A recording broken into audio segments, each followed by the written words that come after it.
Thank you for joining. My name is Lindley. I'm the host of Trauma to Triumph, and today's topic is childhood trauma. And our speaker is Rinda Smith. She has a degree in psychology, and she's also certified as a life coach. She helps individuals to heal their trauma and create the life that they desire. So please join me and welcome Rinda Smith. Hi, Rinda. How are you? Good. How are you? Thank you for having me on the show. Thank you for giving your time to be here with us. It is apparent in this society that we are struggling emotionally in various degrees, or we have an inner conflict that is so difficult for us to live life to the fullest. Is this related to childhood trauma? In my opinion, in the work that I've done, not only for myself but I also do with my clients, is it's discovered that trauma, it's manifested in childhood. And let me give you a clearer definition of trauma, because a lot of people think that it has to be something like major that happened in their life, right? Like a death of a parent, or being adopted, things of that nature, or a car accident.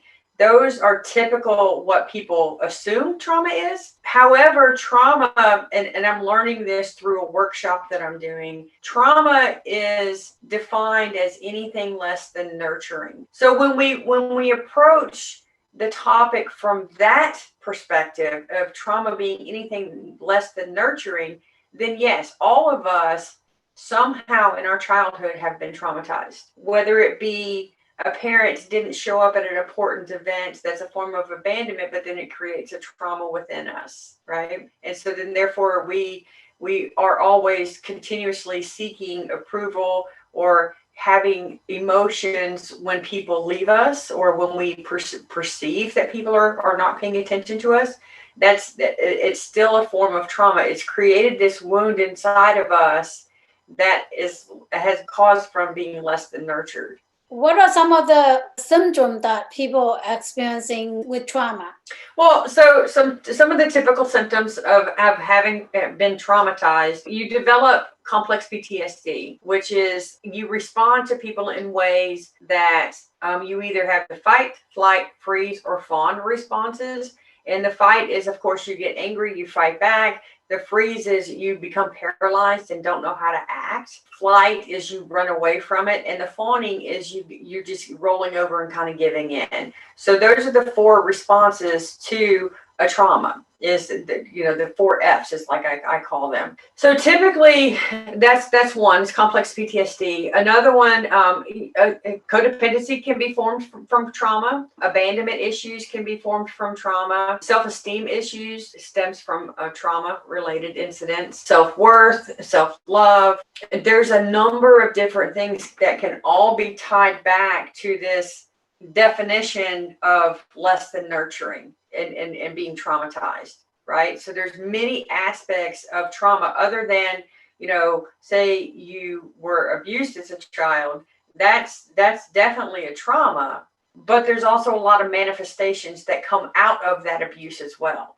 Can you elaborate that? Well, so like I said, the four F's: the fight, the flight, the freeze, and the fawn. So like, for instance, for me personally, coming from an abusive childhood, I learned how to relate in relationships that abuse equals love. And so then therefore what happened for me is I attracted people, or I tolerated people in my lives who were less than nurturing, that were actually very abusive, not physically, but with words, right? So verbally and emotionally abusive.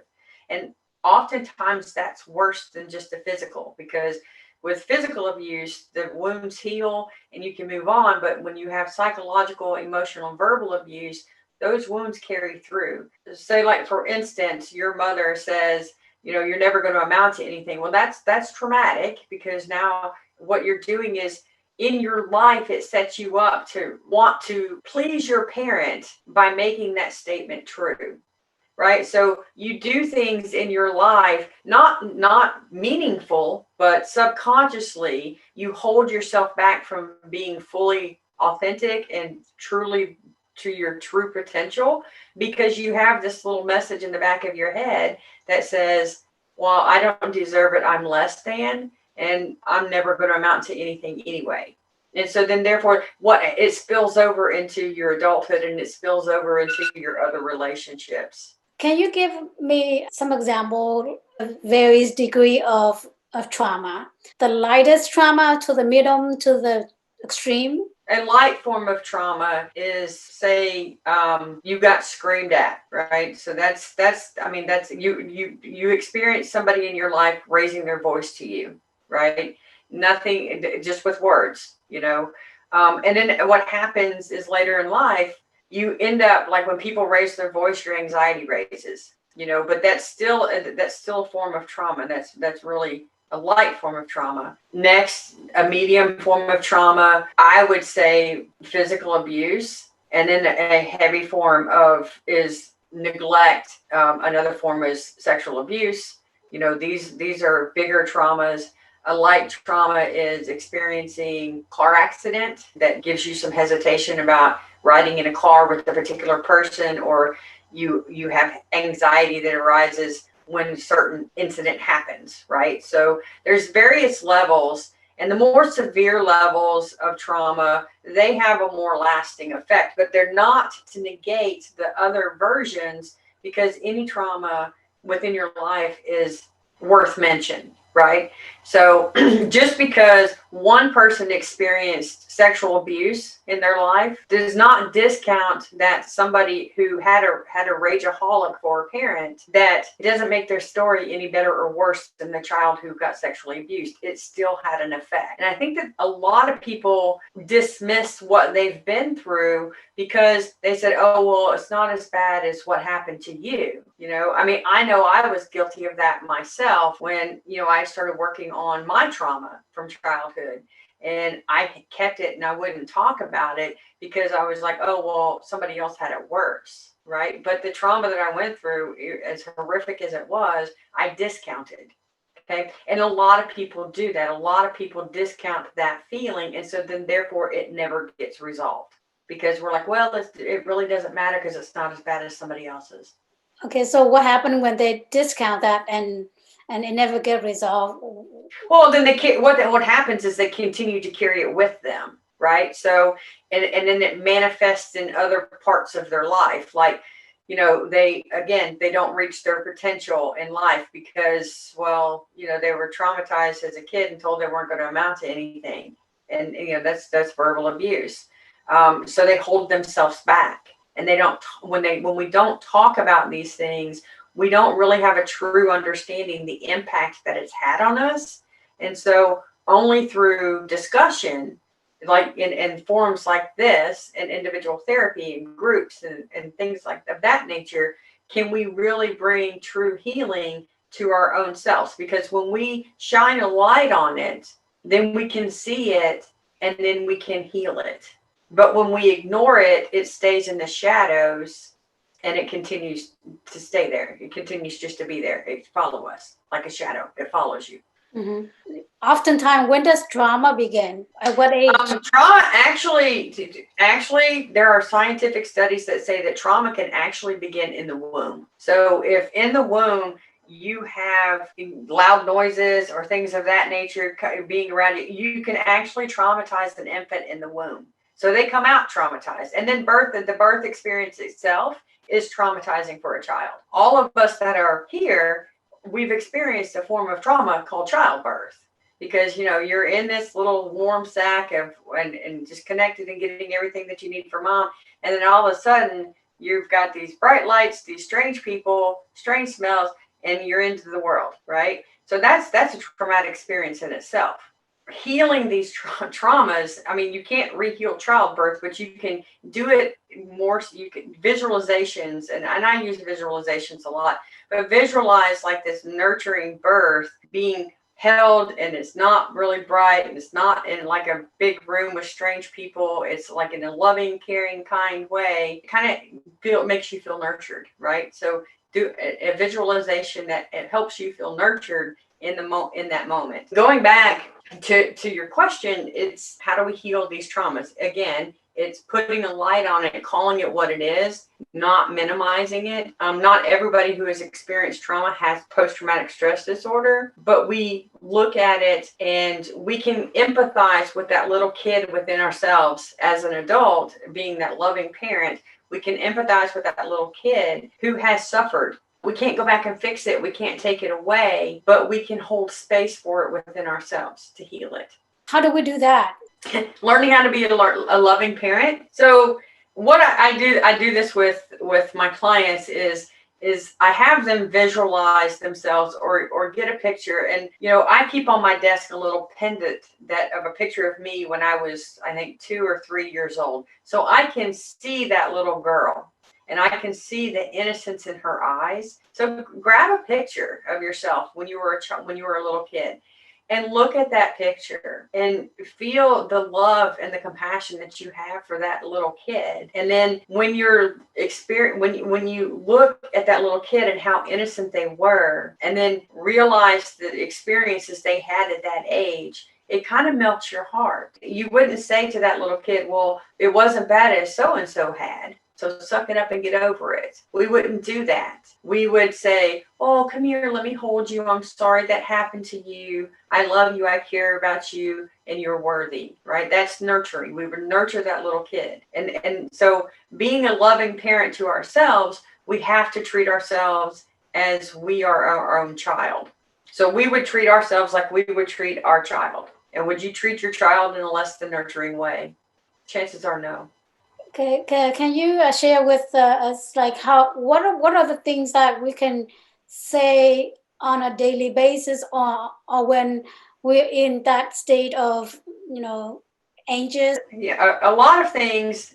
It's about positive affirmations. So the positive I am statements: I am worthy. I am able. I am beautiful, I am smart, I am kind, I am loving, I am worth being loved, I love myself. Those positive affirmations, that's just a few of them. When we're caught in the midst of, when we're having trauma, and this is something that I've learned through some training, when we're caught in the midst of trauma, there's a really, really, really simple exercise. And I teach this to my clients who experience trauma. And what it is pick 2 spots in the room that you're in, as far to the left and as far to the right as you can go, right? Just with your eyes without moving your head. And move your eyes back and forth between the 2 and just get that eye movement going.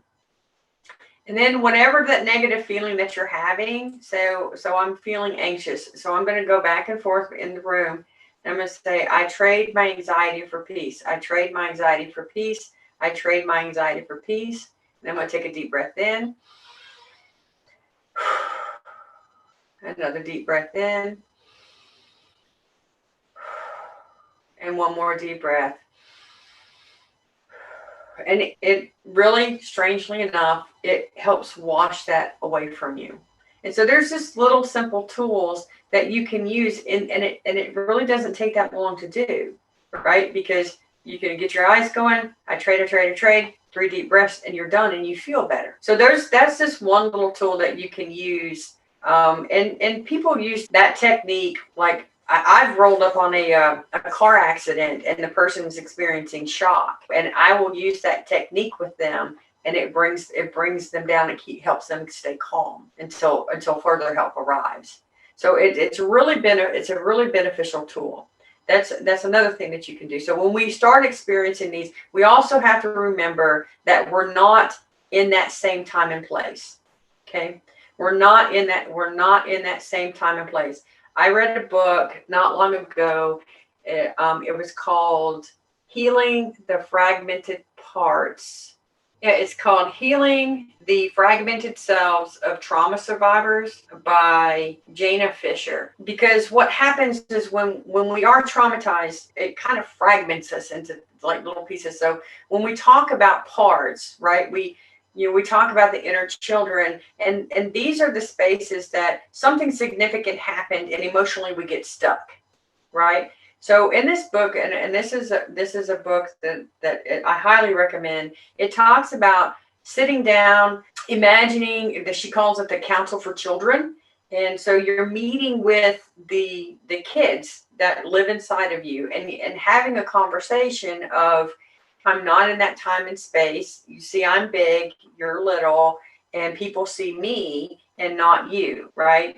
And so it's integrating those hurting parts of ourselves into a whole being so that we're not walking around as wounded children and spilling it out all over everybody else.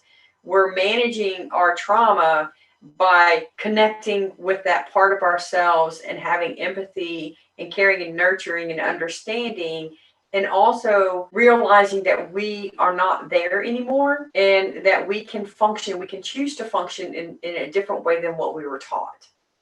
Over time, we build different aspects within ourselves.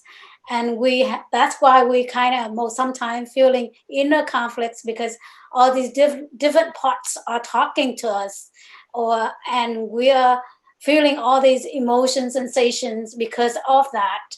So that's what you're talking about, and right? let's make something clear. We're not saying that you have multiple personalities because you have these parts. Everybody has different parts of themselves, right? So it doesn't mean that you have a mental disorder because you have parts, right? Everybody has parts. And let me go further in that is when I am with when it's like role playing. So when I'm doing my job, I am the adult showing up in my job, and that's the part. When I'm riding my motorcycle, I feel like a little kid, right? Because it's something that I enjoy. It's exhilarating. It's fun. So that's the child part. That's having the enjoyment, the sense of wonder and awe and excitement. And then the sadness is again a child part from the experiences that they've lived through. But it's all one person. Yeah. So it doesn't mean that just because you have parts doesn't mean that you have a mental disorder. Yeah, I just want to clarify that. What it means is that we're different personality to us. We're different. Right. That's what we're talking about, different parts, because we have different roles within us. There are parts that want to protect us. There are parts that want to thrive, to grow. There are parts that want to relax. There are parts that agree and disagree with you. Exactly. Things like that. That's what we're talking about. Parts. We're parts that want to care or something. Right, because we all play different roles in everyday life. We may be a caretaker here, and we may be a over functioner in this area. We might be a little selfish. We might have some sadness, or we might go into overprotected mama bear mode. With our children. So we all have different aspects of our personality. Yeah. So when we're talking about trauma, and it creates these parts, and some of them kind of dominate in a way in our life, right? So that's what we are talking about right now, is the parts that kind of dominate our life in the way that we don't want. Right. And I could go into the part that dominates us. It's that's look at it as that frightened little kid. So when you feel like you're being attacked, what happens? We go into like, I got to protect myself. Some kids come up and they're like going to punch it, or they're going to, push it away or whatever. Some kids kind of hide from it and cower from it. And so that's more of a fawning method. Some kids, when they get scared, what do? They run away, and that's called flight. And then some kids, they see something that scares them and they freeze. And so we have this reaction like, oh, we're stuck. And so when we've experienced trauma, we manifest these reactions to that trauma, and we carry it through our life until we can figure out that, or we learn that there's a different way to respond to the trigger. So if somebody makes a loud noise, I don't break down and I catch myself. Sometimes I jump, right? But then I'm like, oh, that was just a loud noise and it's okay. I used to really shut down emotionally. I used to want to run and hide because with loud noises, usually the connection for me is that I'm now going to get in trouble and get hit. And so for me, loud noises or somebody raising their voice always came with a punishment as a kid. And I've had to work through therapy to disconnect that association. And so we've got to find ways to disconnect the association that we have with the trauma, and learn to deal with it in a different way so that we don't have a childlike response to it. Yeah, that's good. What are the steps in way to practice to overcome? Right. So like here's the thing: is one of the things is recovery from this is it's a journey, it's a process, and each and every person has their own way in dealing with this. My best advice is to find somebody that can hold space for you as you're and has some knowledge about healing trauma. So a therapist, a coach, a really trusted friend. I did a lot of my work in a support group. So find a safe environment where people that can hold space for you and nurture and be loving and caring so that you can share your story, because it is the first step is to share your story and to call it what it is. Okay. And then the second step is understanding how this trauma has manifested and takes part in your everyday life. Because if we don't know where it shows up, then we can't resolve the issues that it's causing for us, right? And that's why I said, this healing childhood trauma is, we have to heal the trauma to reclaim the life that we deserve, is because when we own it, we work on it, we create new patterns, then we can move forward, right? And so when we don't resolve the trauma and learn new ways to cope with it, I mean, the trauma is not going to, honestly, I would love to say that it completely goes away, but it doesn't. I mean, to this day, I've done a lot of work on myself. And to this day, loud noises, I still flinch.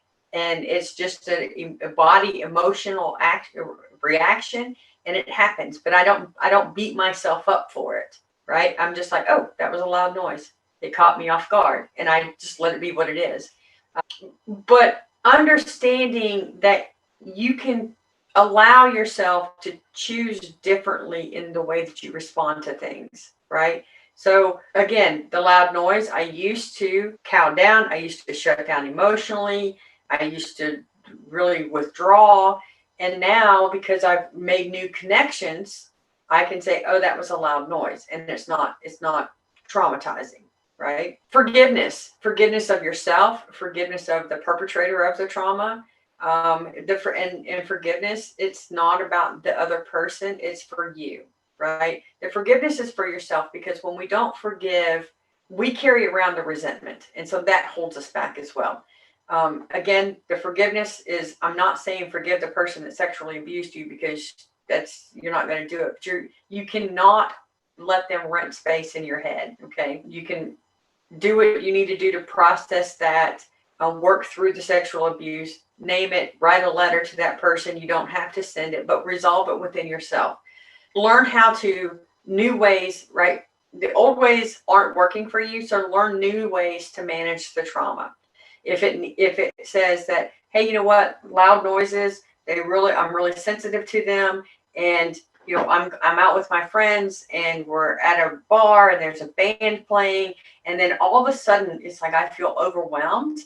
I'm going to give myself permission to take a walk outside, right? I'm not going to continue to subject myself to those loud noises when I'm feeling massively triggered. I'm going to say, I'm going to say to myself, I love myself enough that I'm going to give myself permission to leave if I need to. And sometimes it's going outside, calming yourself down, getting away from the noises, and maybe rejoining your friends, or it's sometimes saying, good night, I need to go home. And that's okay. But it's giving yourself permission to appropriately respond to what's going on around you instead of having an overreaction to what's going on, right? Because when we're traumatized, little kids, they react in a hasty way.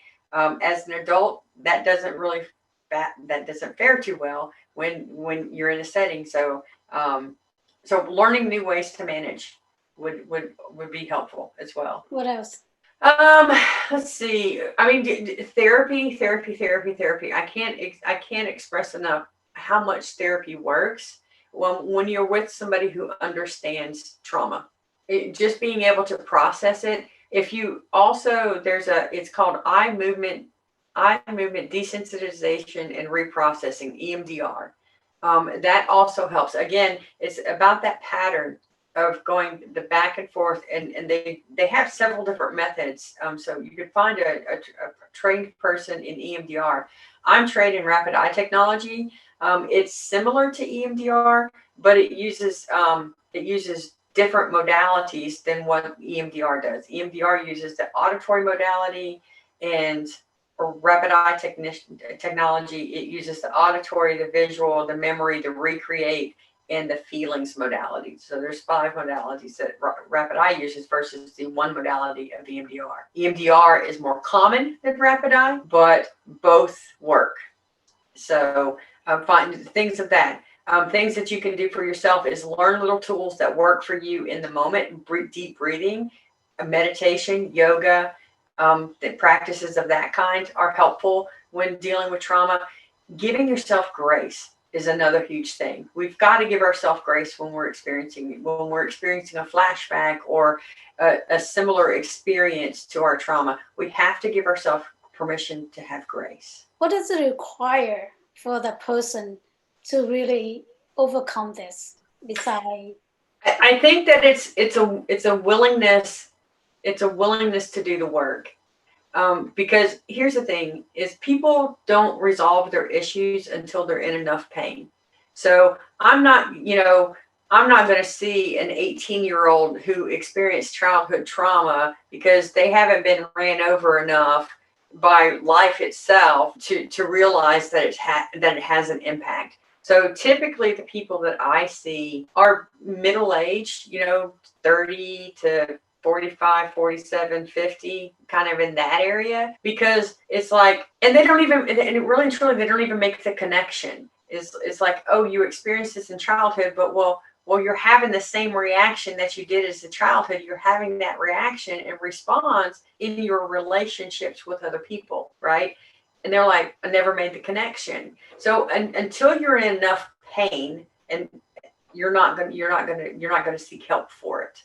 So, and like I said, the trauma, it doesn't have to be something major. It can be anything less than nurturing. And that's the big thing that I want people to take away from at least this segment, is that trauma doesn't have to be a massive trauma, big experience such as a severe abuse or neglect. Trauma is anything less than nurturing. And all of us have experienced that. So it requires the willingness. You've got to have an open mind and a willingness to do the work. Because if you have any resistance, then it's not the work that you're putting towards it isn't going to be effective, because you're doing it because you kind of feel like you're being forced to. And when we're forced to do something, how much do we put into it? We don't put our full effort into it. So it's the willingness that will help you heal. There are people who set an expectations of a period to achieve certain things, Right. Like we're trying to get a career, achieve this success at this time. But when it comes to healing ourselves or inner self, do you think it's wise to have that expectation? Or no, I don't, because there's no timeline because here's the thing, and I have learned this in my life. Healing comes in waves. Okay. So I can think that I've resolved an issue, and then I don't know, 3-4 years later, something happens and it feels like I haven't even done any work on it. Right. So, and somebody, people like to say that, we heal on like layers of an onion, but in this workshop that I'm doing, it's called Rediscovering You, and it's put on by Onsite. But they gave the example of an artichoke, right? And if you cut an artichoke down the middle, and you've got to peel back those layers of the artichoke to get to something soft and delicious, right? And so as we're healing, we are peeling back these layers of the artichoke so that we can get to our soft, vulnerable core, right? And it takes time. It takes time to get, like I said, for myself, I thought that I had resolved some of this issue. And then later on in life, yet again, it showed up. And it was because I needed more work around it. So I didn't beat myself up saying, well, I've already worked on this. Why is it coming back? No, it's because I am now ready and in a space to dive deeper into the issue to offer more healing, right? So I peeled that next layer from the artichoke to get deeper into that core. And so there's no time frame. We can't put a time frame on this. And that's one thing that I do not like about the medical model with therapy is they say, oh, you've got 12 sessions and then you're all better. That's not true. That's not true at all. And when you put time constraints on people, then you set expectations. And then what happens if they don't meet that expectation? It's like re-traumatizing them, right? It's like you're a failure. You're telling them you're a failure because you're not all better in 12 sessions. Everybody has their own rate and speed. And it's like I said, it's your willingness and your ability to do the work. So yeah, I'm not going to tell somebody, oh yeah, no, you're going to be better in 12 sessions because I would be lying to you. And then what I'm doing is after I set that expectation, oh, in 12 sessions you're going to be better, and it doesn't happen, then now they won't go back to therapy because they'll say it doesn't work, right? Because they had a bad experience with a therapist. And that's another traumatizing thing, right? When we've been traumatized, we have inability to trust. And so when you're looking for somebody to work with on these sensitive issues, vet them fully. Ask them questions before you commit to like this intimate relationship with somebody that you're sharing and bearing your feelings to. Yeah, life is between birth and death.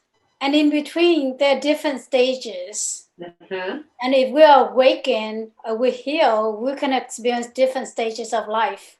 But if we're not, we don't experience the between of life. Right. If we don't work on the issues, then we miss out on a big, huge section, right? Because basically in that section that really, if we're not working on ourselves, it's existence. And so if you're okay with just existing, all right, that's your choice. But if you want something more fulfilling, then put in the time and the effort to heal yourself on a level that you'll never ever be given. Yes. It's work. It is work. Life is like a season. The wind comes and go, but it's not going to end there, right? So it's a continuous work. It is continuous work, and this is about a self-love journey too, and it's about diving deeper into understanding how, being curious into how you operate, right? It's like, I wonder why I have this strong reaction to loud noises. That's where it starts. It's like being the curiosity, right?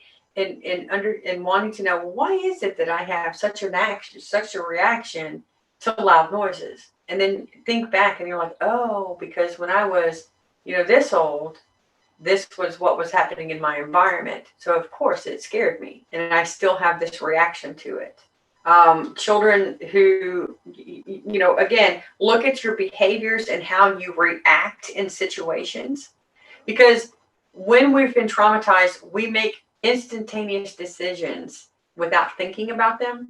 And I call those knee-jerk reactions. So we have knee-jerk reactions without thinking about it. And then kind of we go back sometimes and we can look at it and say, wow, I'm really embarrassed that I acted that way, right? And we reacted that way because either we were in some form of fight, flight, freeze, or fawn. We were in some way in our trauma.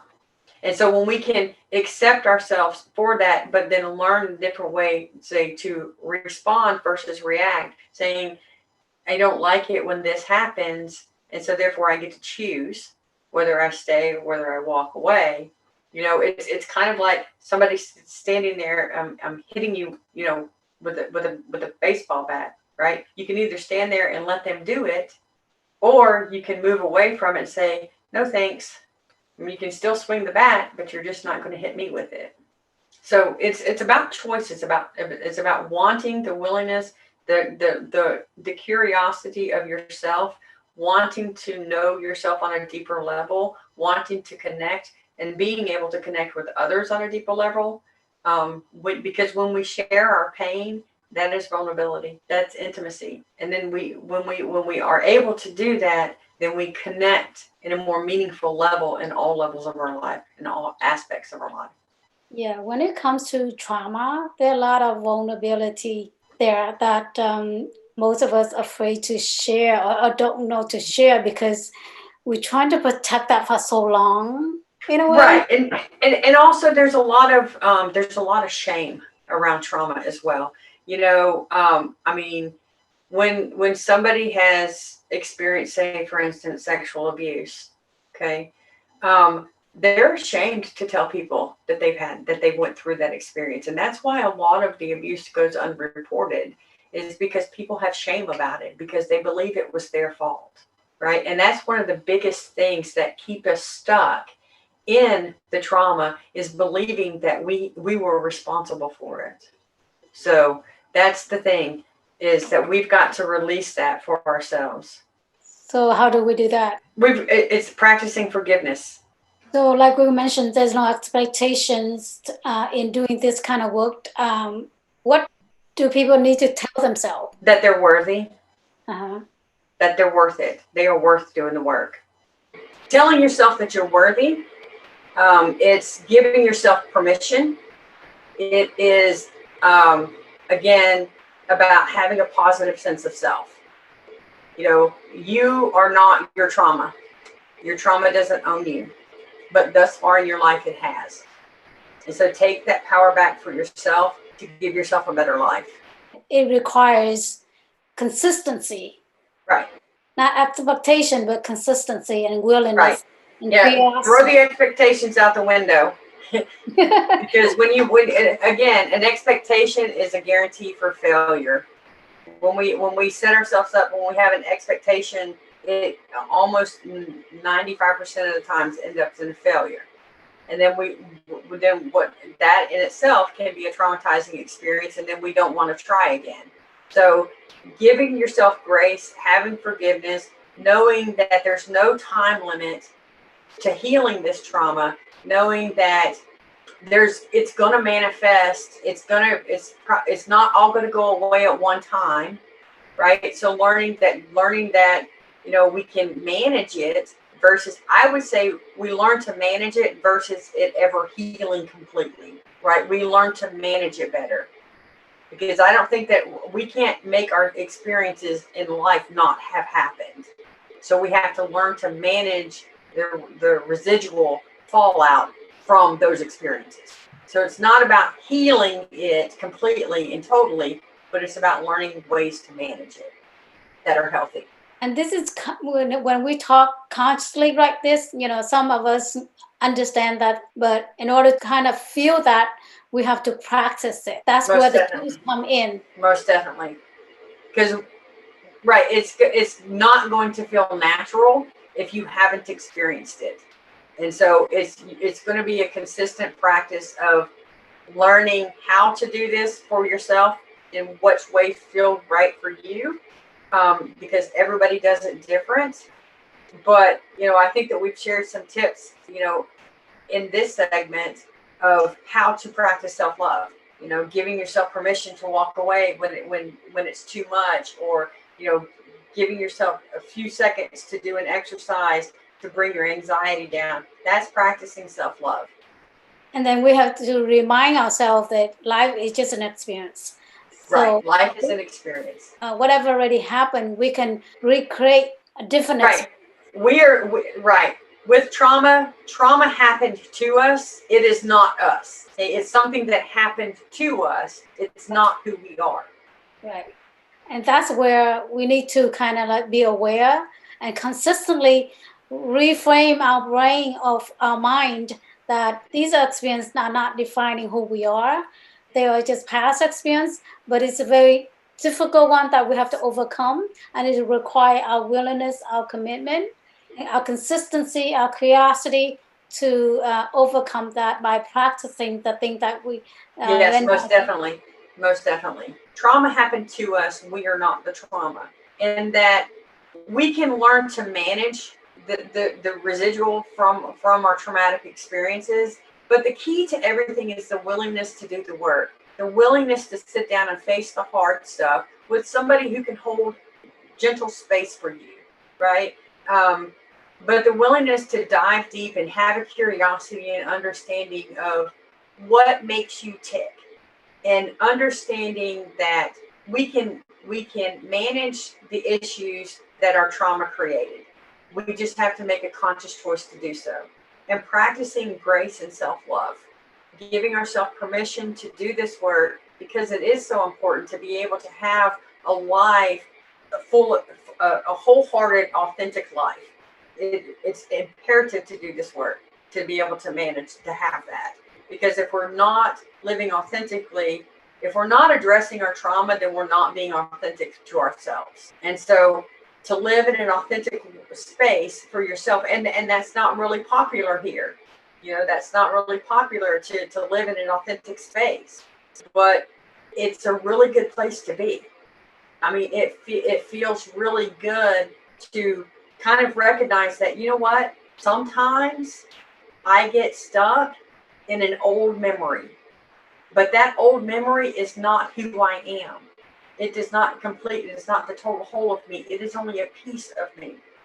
And I can take that memory and I can choose to honor it and to reframe it into a way that I don't react the same way that a 2-year-old does.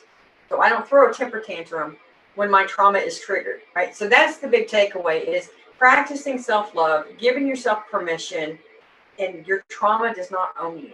So thank you. Have the strength to separate yourself from your trauma. Most definitely. And from there, you can decide what other steps you do. Brene Brown talks a lot about vulnerability and courage, right? And you really can't have courage without vulnerability, and you can't have vulnerability without courage.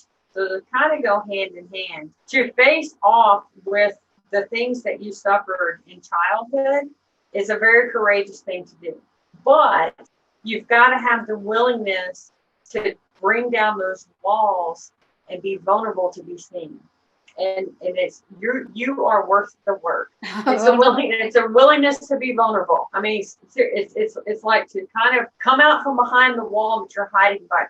I used to think that in my therapy, they were like, you've got this suit of armor on, right? Well, in order to do the work, you got to start peeling. You got to start taking the armor off of you. Then what happens is now you're fully exposed, so you're vulnerable, and then only then the work can happen. Now I don't expect you to come into my office or meet me on Google Meet. I don't want you to come in and set your armor down, because you don't know me, right? What I want to do is I want you to be able to take it off piece by piece and show little pieces of yourself, and then eventually you're standing there fully authentically you, without hiding behind anything.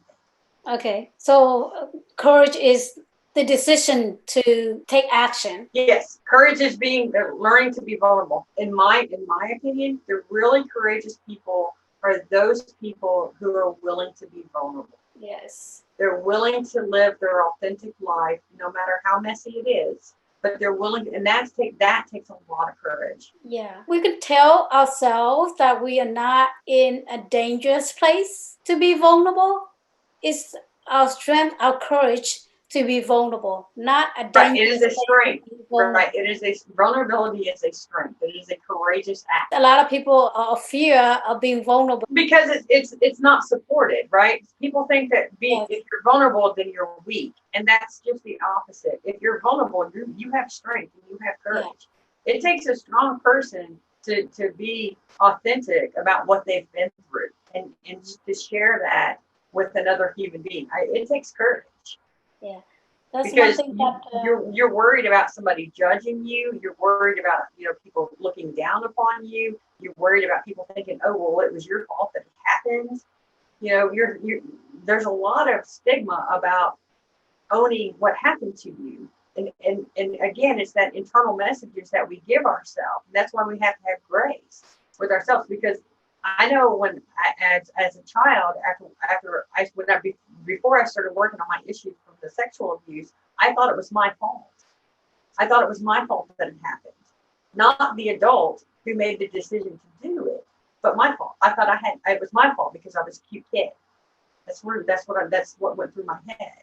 is that it wasn't the adult's responsibility to protect and care for me. It was my fault as a child, a 4-year-old child. So why do you think that happened? Why do you think that perceptions occur? Um, Again, it's how we're raised. Nobody ever told me that it wasn't my fault. I got in trouble for telling. So of course, as a kid, what's the message that I'm getting? I'm getting that, oh, you did a bad thing, right? When I was just saying somebody's hurting me, I get in trouble for it. So then therefore, guess what? I'm very less likely to tell that somebody's hurting me ever again because I don't want to get in trouble. So then therefore, I must have asked for it because they wouldn't be hurting me if I didn't do something to deserve it. And that's how, I mean, you've got to understand how a child's brain works. It's not rational, but I mean, you get in trouble for telling somebody's hurting you, then you're going to make the assumption of, oh, I must have done something bad because I'm getting in trouble. Yeah. And so it's having to unlearn that as an adult. Yeah.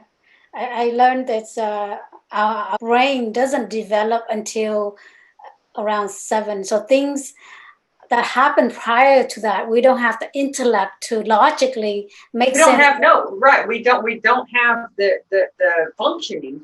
Our brain does not have the functioning to rationalize. And in all actuality, your brain is really not fully formed until you're like 23. It's either 21 or 23.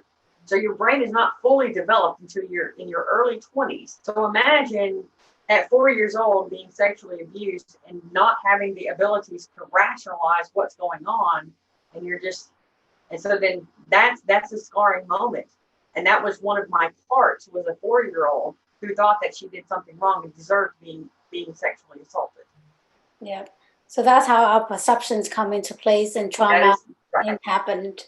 And as somebody saying that it's not your fault that things happen to you, but it's your responsibility to make things better. Right. So with that being said, that is the conclusions of our interview. So I hope the audience get the most out of this and do the work, because when you do the work, that's when things happen. Most definitely. So thank you so much, Rinda, for Thank you for having me. I've enjoyed it. So also where people can find you. You can go to Rinspire, RINSPIRE, lifecoaching.com. That's my website. My contact information is on there. The link to my YouTube channel is on there. My Instagram, Twitter, Facebook, everything's right there on the website. So just look me up on the web, rinspirelifecoaching.com. Okay, great. Thank you so much, Rinda. So again, thank you. See you the next time.